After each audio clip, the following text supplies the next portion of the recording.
Murabona rero uburwayi arwaye ukuntu bumeze, ibintu arwaye munsi y'inda biteye ubwoba cyane. Nyabuneka asaba abafite umutima w'imbabazi mubanze bamufashe kuba yakwivuza.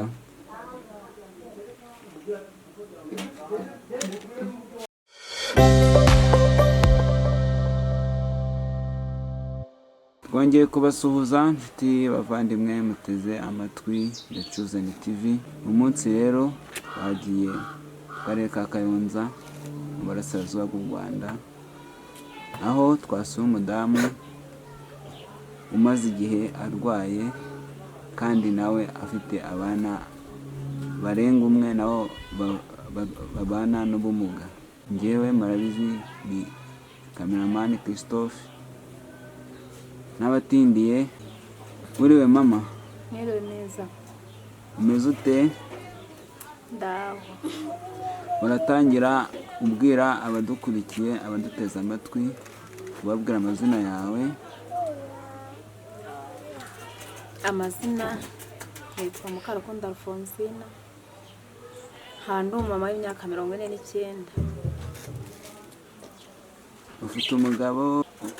Nawe ufite? Umugabo ntawe yarantaragenda ndi byenyine. Mu rugo urakodesha cyangwa inzu ni iyawe? Nda ahantu nakodeshaga mbere narahishyuraga nkibasha kujya gukora, nkajya ntanga umubyizi inzu buri cyumweru buri wa gatandatu. Ariko ubu naje kurwara maze igihe kinini ndwaye, ntabwo nayakura ubwishyu cyangwa kujya gukora. None se ubana n'abana bangahe? Bana n'abana 3 nanjye wa 4. Abana 3 bose nawe wa 4. Ubwo se mubona ibyo kurya mute, mubayeho mute muri make mu buzima busanzwe? Ukuntu tubayeho nyine ubuzima burakomeye, ariko byose umuntu abyihanganiramo. Kuva mu kwezi kwa 2 nararwaye, ndwara uburwayi bw'ibibyimba.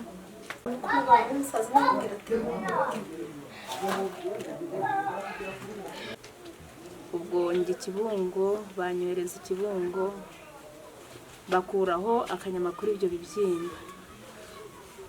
Ubwo bambaze mu kwezi kwa 2 akanyama niho bagatwaye.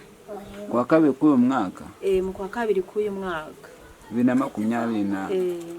Ariko nyuma yabwo bamaze kumbaga nyine harakomeza hararemba, harabyimba, harabora. Kajya njya kwipfukisha buri munsi. Urabona na ahantu habi ni hano hagati n'amatako, ibyimba byaje ari bibi. Nyuma baje gusanga ari kanseri, bampamagaye gufata igisubizo mu kwezi kwa 6 ku itariki ya mbere yo kwa 6 niho bampamagaye i Butaro. Barampamagara ati niwe witwa gutya na gutya, ndababwira ati ikizamini watanze kiri hano i Butaro, uzaze gufata ibisubizo byavuye mu kizamini watanze.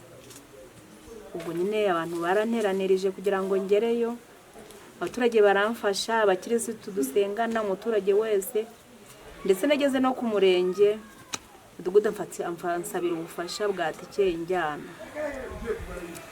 Naragiye ngeze i Butaro basanga kanseri narwaye, niko bambwiye.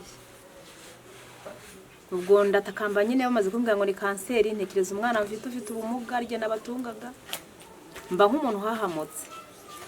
Ndababwira ati mwemeye ko mfa gutya kuko nta nubwo mumbaga ibibyimba, mwemeye ko nzabipfana? Muganga arambwira ati ihangane, amahirwe yanyu mufite, tujye gucisha mu cyuma bita sikaneri, bareba hano kanseri yawe igeze, nibasanga wabagwa barakubaga, ibisubizo turabiguha nyuma nyine uvuye guca muri sikaneri. Ubwo ni Butaro babimbwiraga. Namaze guca muri sikaneri, ibisubizo bije barambwira ati ahantu kanseri yafashe ni nini, yarakuze, ati ntago twakubaga, nta nubwo twanagushiririza, ariko turakohereza i Kanombe barebe icyo bagukorera.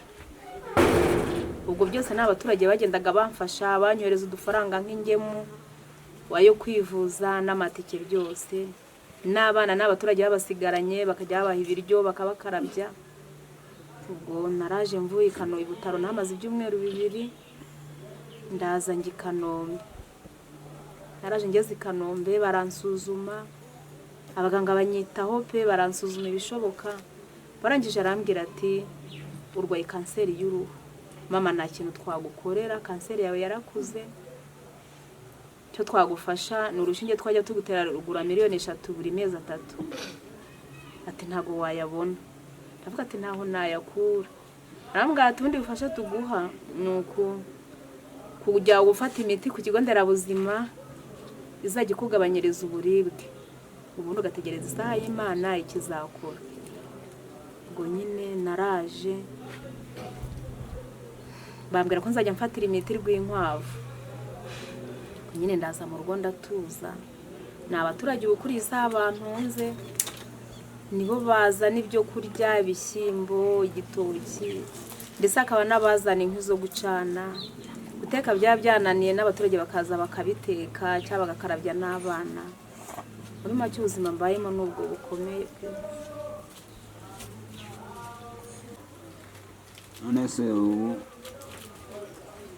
ubwo ni ukuvuga ngo abaturage nibo bagutunze, urya ari uko umuturage ageze gukeka kuzana ibyo kurya, atari kuzaniye ubwo nta kuntu wabona uko atabinzaniye, ntago nabona uko ndya.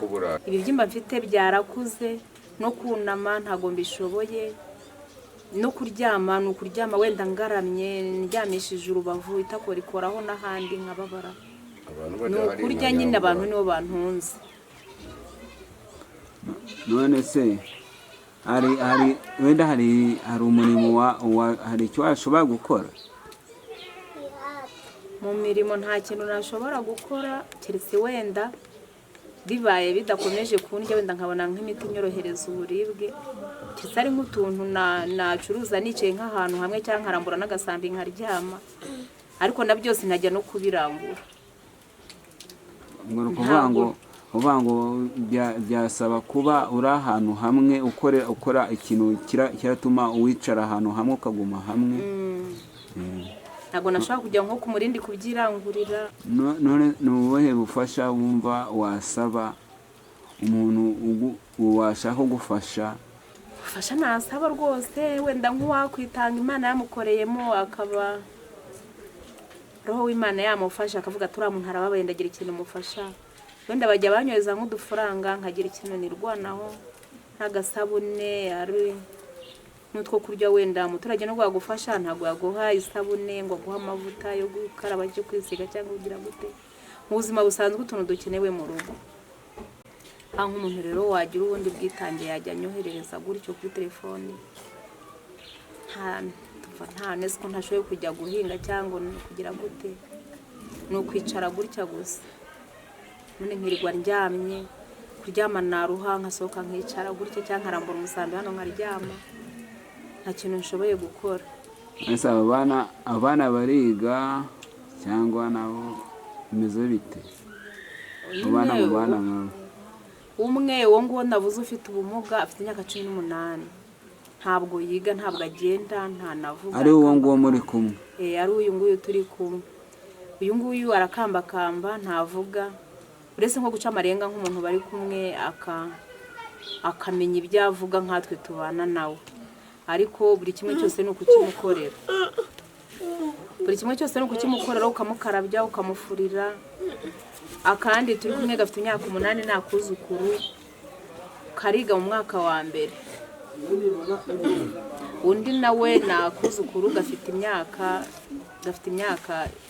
4. Nabo ngabo tubana, ubwo nako kariga garidiyene ariko kiga mu mashuri y'incuke inahangaha warijyana kubera badatanga amafaranga.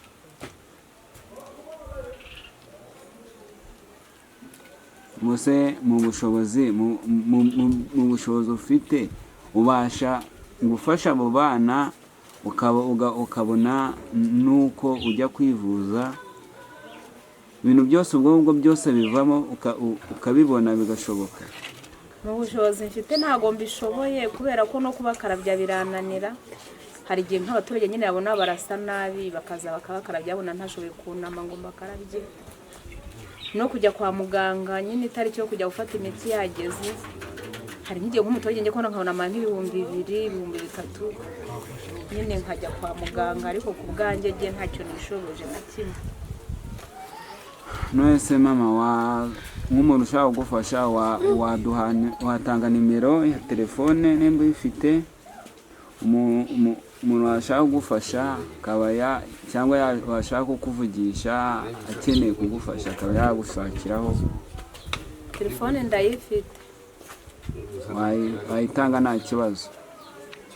nandikazeho 78 39 19 875. Iyo niyo nimero yanjye.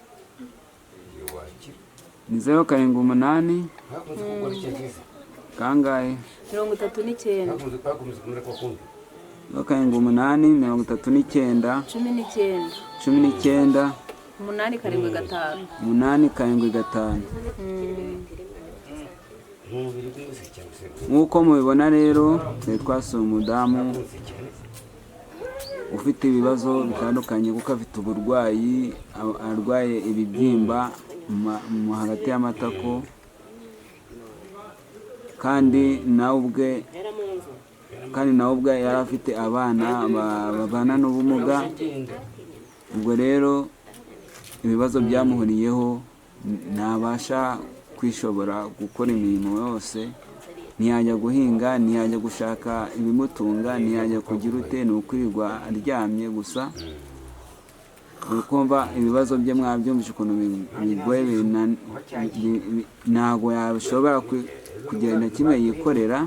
Ubwo rero umuntu ufite umutima w'impuhwe n'imbabazi yabasha kumufasha. Nimero yayitanze murayibona aho ngaho kuri screen yanyu, kandi yanabivuze mwayumvishe.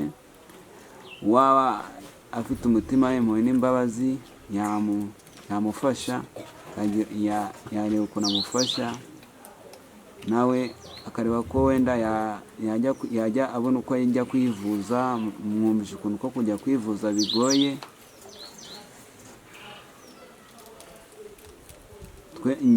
Twari turi kumwe, ni cameraman Christophe uko bisanzwe. Rebizeho kuri The Chosen. Icyo mbasaba ni ugukomeza mukadukurikira umunsi ku munsi, gukomeza tukabagira henshi hatandukanye.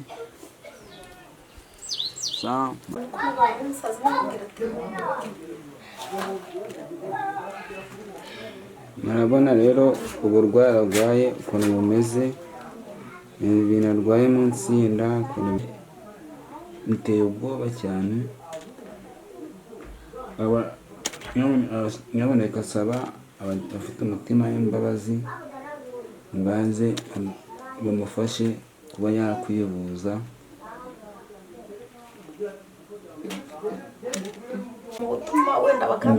Ngewe ubwanjye numiwe,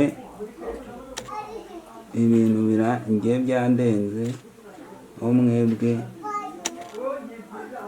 namwe mugira icyo mwakora nk'abantu bafite umutima w'impuhwe n'imbabazi.